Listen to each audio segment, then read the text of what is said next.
Hello hi good morning. నేను మీ శ్రావణి. ఈరోజు నేను మీకు రొటీన్గా నేను ఏదైతే చేయాలనుకుంటున్నానో అదే రెసిపీలు చూపిస్తున్నాను అనమాట. అది ఇది స్పెషల్ కాకుండా ఈరోజు నేను ఏది చేయాలనో అది చూపిస్తాను అనమాట. ఇప్పుడు మనం స్టార్ట్ చేసుకుందాం డైరెక్ట్గా.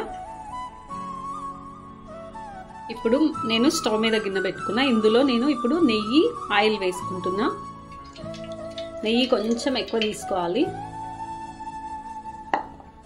ఇప్పుడు అందులోకి నేను ఇక్కడ ఈ 3 ఐటమ్స్ తీసుకున్నా: జీలకర్ర, మిరియాలు, కరివేపాకు. ఇప్పుడు ఇందులో జీలకర్ర, మిరియాలు యాడ్ చేసుకుందాం.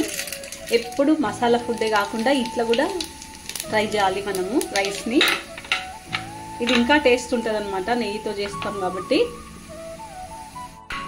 కరివేపాకు, ఇప్పుడు ఇందులో నేను 1-2 చొప్పున వాటర్ పోసుకుంటున్నా రైస్కి. ఓకే, ఇప్పుడు ఇందులో సాల్ట్ వేసుకుందాం. ఇప్పుడు ఇది మూత పెట్టేసుకొని ఇవి మరిగే వరకు మనము దీనికి ఏదైతే సరిపోతుందో పప్పు కాంబినేషన్లో ఆ పప్పు చేసుకుందాం. అన్నీ రెడీగా ఉంటే మనం ఒక 20 మినిట్స్లో మొత్తం వంటలు రెడీ చేసుకోవచ్చు.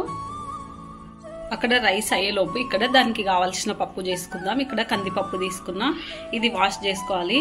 అందులో ఇక్కడ మనము ఏమేమి కట్ చేసుకున్నామంటే మెంతెం కూర, 4 పచ్చిమిర్చి అండ్ దోసకాయ, టమాటా అన్నమాట ఇది. ఇప్పుడు పప్పుని వాష్ చేసుకొని ఇవి అందులో వేసుకుందాం. ఇప్పుడు ఇందులో జీలకర్ర, మెంతులు, వెల్లుల్లి అండ్ పసుపు, మిర్చి పౌడర్ వేసుకోవాలి. మిర్చి పౌడర్, పసుపు వేసుకుందాం. ఇప్పుడు మూత పెట్టేసుకొని కుక్కర్ని స్టవ్ మీద పెట్టుకుందాం.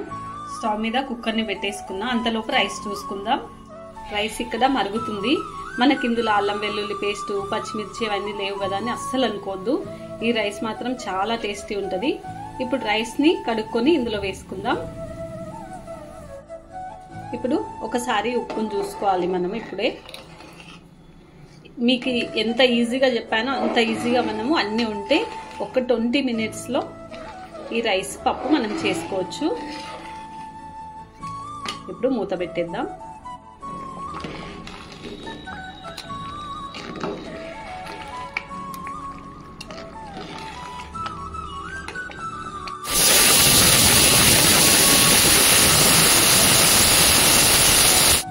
మనం పప్పు ఉడికేలోపు ఇక్కడ మనం చింతపండు నానబెట్టుకుందాం ఒక గిన్నెలో.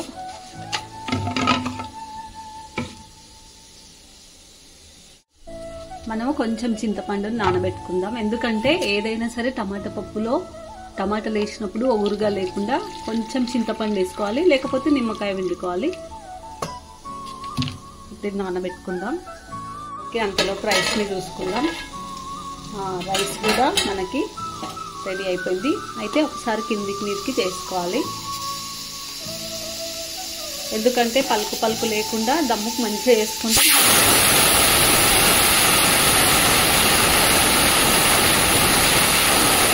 ఇప్పుడు మూత పెట్టేసుకొని రైస్ని దమ్ముకు చేసుకుందాం. అర్థమవుతుంది మనకు అప్పుడే ఇది సరిపోయిందని.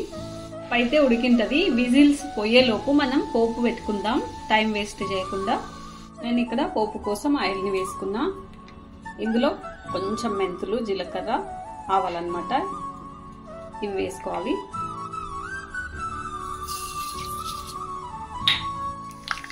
ఇప్పుడు ఇక్కడ నేను వెల్లుల్లి, పండుమిర్చి వేసుకుంటున్నా. అంటే ఎండుమిర్చి లేనప్పుడు పండుమిర్చి వేసుకోవాలి. కరివేపాకు. నేను చింతపండు నానబెట్టుకున్నా కదా, ఆ జ్యూస్ని ఇందులోనే మసల పెట్టుకుంటాను అనమాట. ఎందుకంటే మళ్ళీ మనం పప్పులో వేసి రుబ్బుకొని అంతా ఉడికించుకుంటే పెద్ద పని అయిపోతుంది.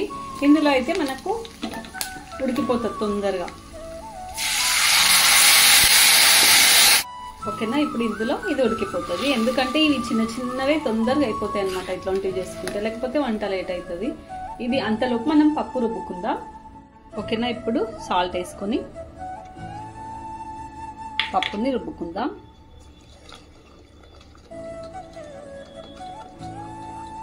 బాగా మెత్తగా రుబ్బుకోవాలి.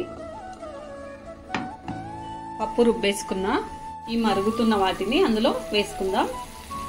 వావ్, పోపు అందులో కలుపుకున్న నిజంగా చాలా టేస్టీ వచ్చిందనమాట ఈ పప్పు. దోసకాయ టమాటా మెంతి కూర కాంబినేషన్లో మీరు కూడా తప్పకుండా ట్రై చేయండి. ఇప్పుడు నేను రొటీన్గా చేసుకునే దోసకాయ మెంతి కూర పప్పు అండ్ జీరా రైస్ రెడీ. ఇది మీరు కూడా తప్పకుండా ట్రై చేయండి. ఇంకోటి చాలా టేస్ట్ రెసిపీ, ఎప్పుడు మసాలాలు కాకుండా ఇట్లా కూడా మనం ట్రై చేయాలన్నమాట. చాలా టేస్టీ ఉంటుంది. మీరు కూడా ట్రై చేయండి ఒకసారి.